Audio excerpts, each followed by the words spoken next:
Il tema di questa sera, io appunto come avevo promesso, non volendo sottrarre tempo al relatore, alla relatrice, mi limito a fare una piccola considerazione sulla parola carnevale,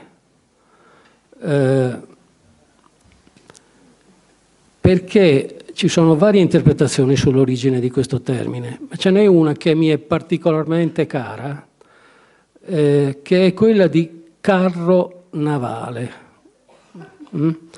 Perché si tratta di allestimenti su barche trainate da ruote e quindi trasformate in carri, come spesso in tutti i carnevali, grandi carnevali che si rispettano, si trovano, in quanto il carnevale era una festa di transizione dall'anno vecchio all'anno nuovo.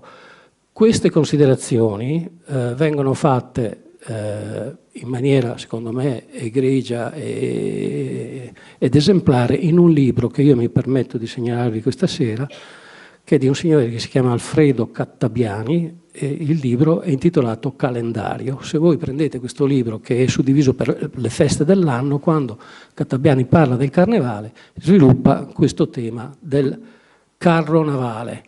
Il carro navale è anche nel Medioevo è quello che è conosciuto come stultifera navis, cioè la nave degli stolti, che è un'altra figura che ricorre moltissimo nella pittura. Ma io qui mi fermo perché appunto è solamente uno stimolo che vi voglio dare.